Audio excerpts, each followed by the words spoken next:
Bonjour, je suis Alex Baupin, je suis membre du jury du prochain festival d'Angoulême.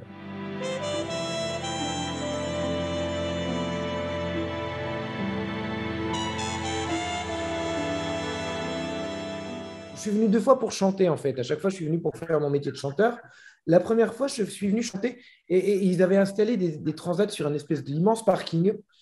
J'étais en trio avec Pierre Souchon et Alex Siro et on avait chanté chacun des chansons à nous. Et puis, c'était juste après les chansons d'amour qui étaient passées au Festival de Cannes. C'était en 2000.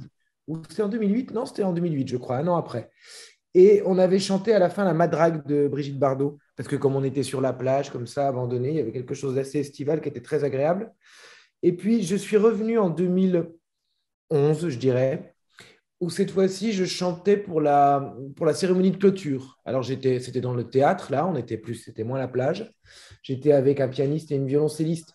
Et moi, j'ai un bon souvenir de ça, mais ma violoncelliste a un souvenir très moyen parce que ce qui est très agréable dans ce festival, c'est que c'est un festival qui est quand même assez festif. Et le soir d'avant cette cérémonie de clôture, nous avions été assez festifs.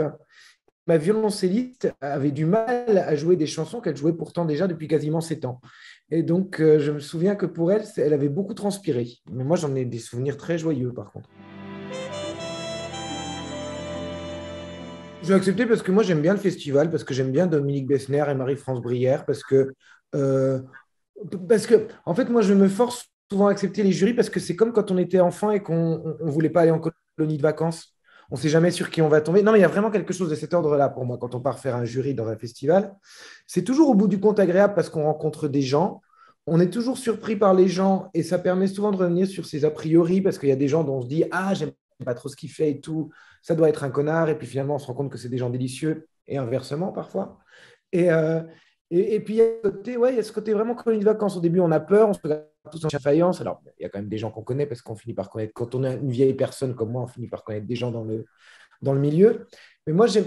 Et puis, non, ce que j'aime bien profondément, alors après, beaucoup de gens vous diront, et je suis assez d'accord que c'est difficile de juger des films, c'est difficile d'établir un classement entre les films parce que est-ce qu'on a intérêt à juger des œuvres d'art, à dire qu'il y a des gagnants, qu'il y a des perdants? Mais plus que ça, moi, le truc que je trouve agréable, c'est d'être obligé. Parce que des fois, par paresse intellectuelle ou par paresse, parce qu'on travaille beaucoup et tout, on va plus au cinéma, on y va moins. Et d'être obligé pendant une courte période comme ça de voir beaucoup de films, à chaque fois que je l'ai fait pour des jurys, c'était des expériences agréables. Et ça me redonnait envie de regarder des films et pas forcément de regarder des séries ou de jouer à des jeux vidéo. Personnellement, je ne le connais pas, mais déjà, vraiment, ça peut sembler idiot, mais je me dis, ah bah tiens, un jury présidé par André Dussolier, ça va être sympathique. Parce qu'André Dussolier, vous voyez ce que je veux dire, il a l'air gentil, André Dussolier. Qu'est-ce qu'il représente pour moi?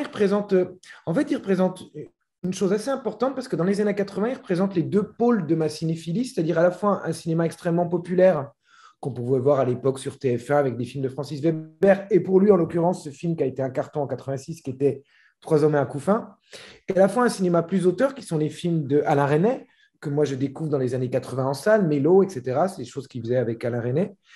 Et donc, c'est drôle parce qu'il est vraiment comme ça à la confluence de deux types de cinéma, qui étaient ceux que j'allais plutôt voir en salle avec ma mère, qui m'emmenait voir des choses auteurs, et puis ceux qu'on regardait à la télévision le soir pour se délasser. Et moi, Et puis, et ce qui est drôle, c'est que j'ai la sensation qu'au Festival d'Angoulême, justement, on va avoir ces deux types de cinéma-là, que ce n'est pas un festival qui est complètement auteur au sens le plus radical du terme, et pas non plus proposer des choses populaires qui soient dégoûtantes. Donc, moi, j'aime bien l'idée que... J'ai l'impression que pour moi, il représente ça, André Dussolier.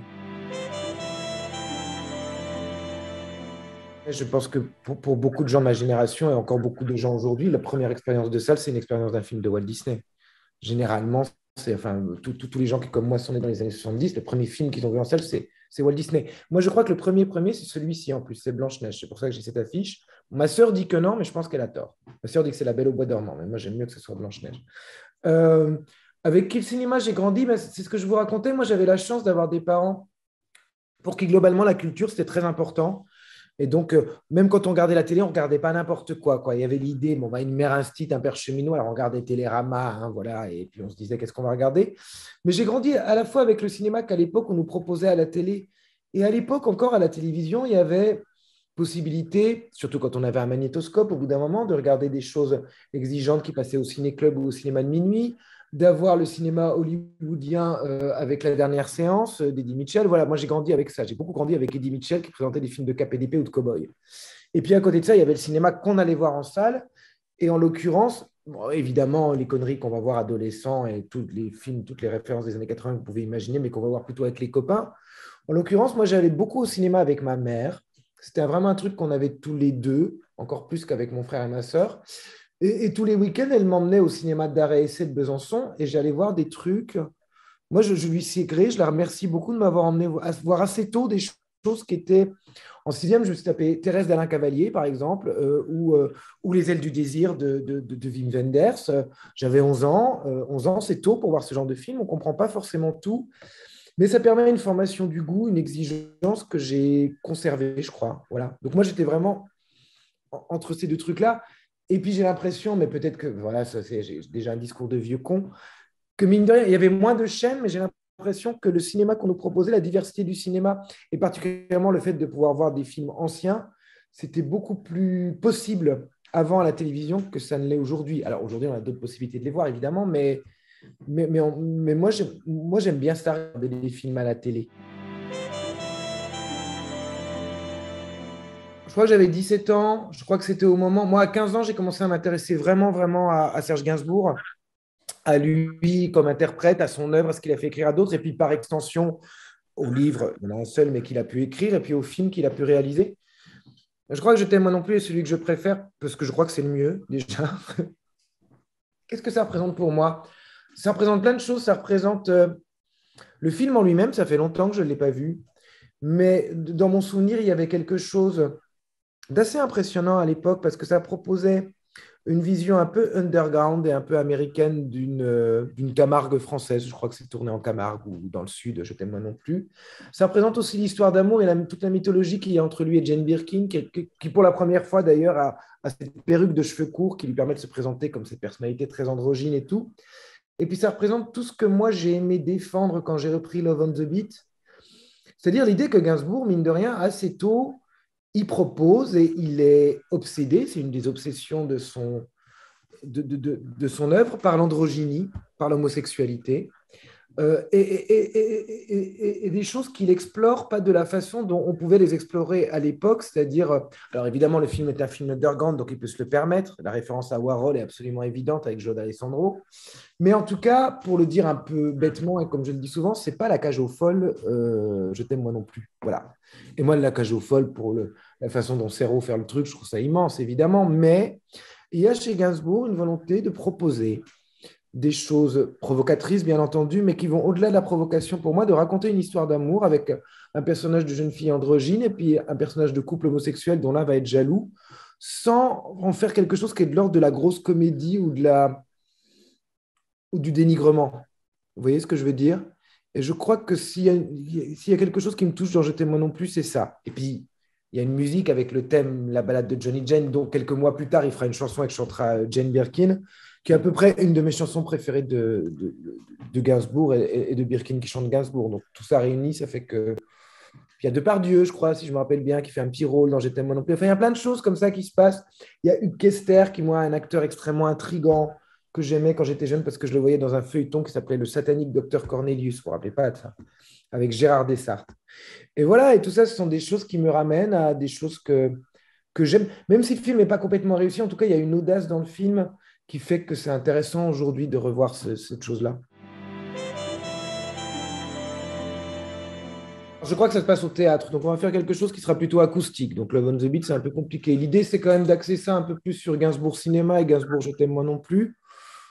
Tout n'est pas complètement défini encore, mais alors, ce qui m'amuserait, c'est d'avoir des extraits d'interviews ou des images, et on est déjà en train d'en parler, de Gainsbourg sur des plateaux, de Gainsbourg. Il n'y a pas longtemps, j'avais retrouvé un très beau making-of de Catherine Deneuve, qui, avant la scène où elle chante Dieu fumeur de Havane, par exemple, pour prendre un Gainsbourg plus global. Sur Je ne t'aime moi non plus, moi j'ai retrouvé beaucoup d'extraits de presse de l'époque. C'est intéressant de lire les critiques de l'époque sur Je t'aime moi non plus, parce qu'il y a des choses très violentes, évidemment, parce que le film est extrêmement provocateur. J'aimerais bien avoir quelqu'un qui. J'ai une petite idée de quelqu'un qui pourrait venir lire ces extraits de presse Et puis, donc des textes, des chansons que moi je chanterai tout seul ou avec des gens à qui je pense, mais on ne va pas multiplier le truc, hein, ça va rester un truc assez simple, assez cosy, hein, voilà. Et puis un petit peu de vidéo pour illustrer tout ça.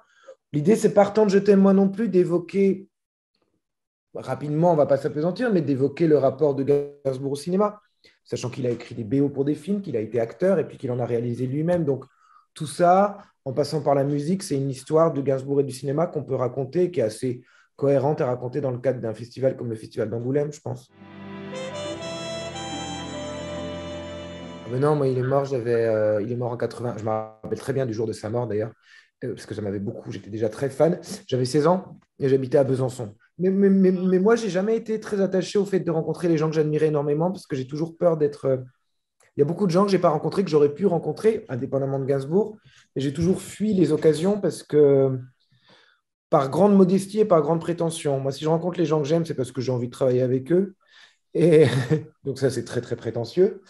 Et puis, je suis toujours terrifié par, je ne sais pas quoi leur dire, en fait. C'est difficile de dire à quelqu'un qu'on l'aime sans avoir l'air bête et sans que ça soit ridicule. Donc non, je ne l'ai pas rencontré, mais je regrette pas parce que je préfère l'imaginer que le connaître, je crois.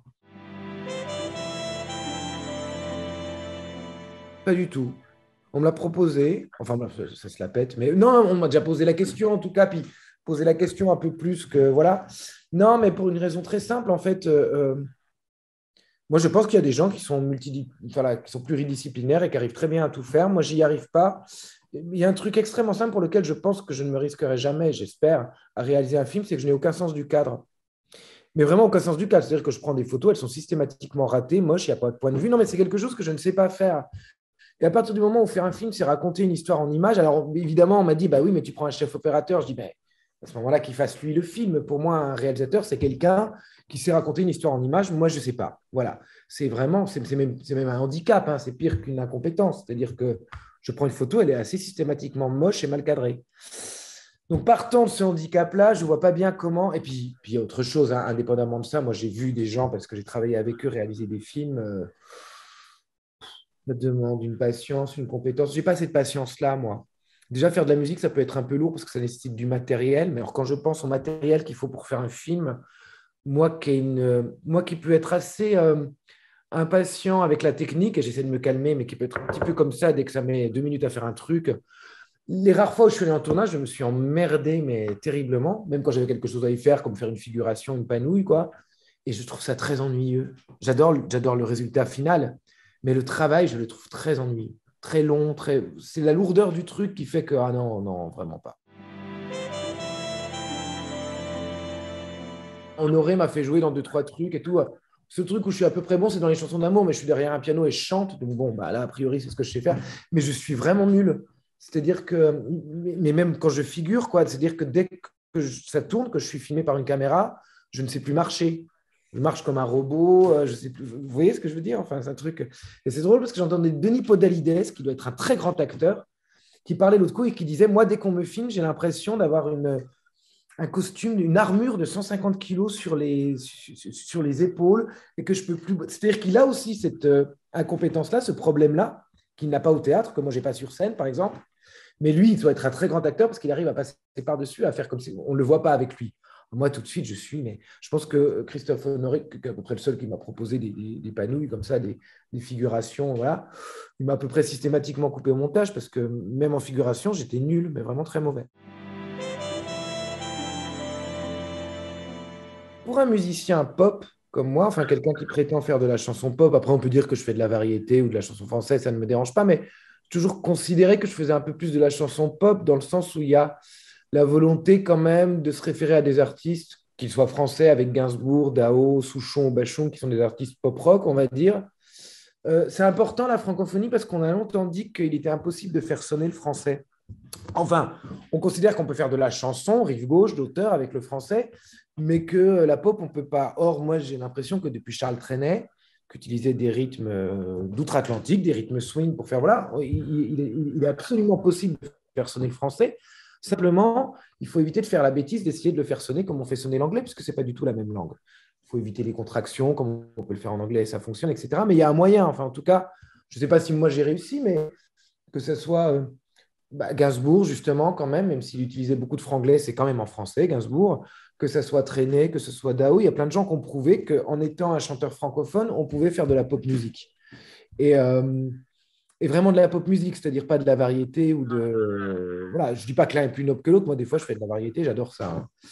Et voilà, et moi, je reste attaché au fait d'écrire en français, d'abord parce que j'ai un accent anglais abominable, donc dès que je chante en anglais, tout le monde rigole. Évidemment, il y a cette raison-là. Mais je reste attaché au fait de. Enfin, moi, mon engagement francophone, qui est un peu minimal, c'est de dire voilà, regardez, la pop musique, c'est possible en français. Et pourquoi pas. Et je constate que même si j'aime beaucoup d'artistes anglo-saxons ou qui chantent une autre langue, moi, j'ai des chansons que je préfère, c'est celles qui m'atteignent immédiatement et qui sont dans ma langue, à moi. C'est pas du chauvinisme ou voilà, hein. Et donc, je reste attaché au fait de dire la langue française, ça sonne bordel de merde. Et qu'on continue. Et c'est pareil, hein, si je préférais toujours une bonne chanson en anglais, une mauvaise chanson en français, on est bien d'accord. Mais qu'on continue à essayer en tout cas de faire sonner cette langue et de voir aujourd'hui Clara Luciani, par exemple, qui fait de la pop musique, voilà, qui a bien 20 ans de moins que moi, mais que, voilà, qui fait de la pop musique en français, ça me réjouit. Voilà, et ça me réjouit que c'est pas un combat, mais c'est important, je trouve. Voilà.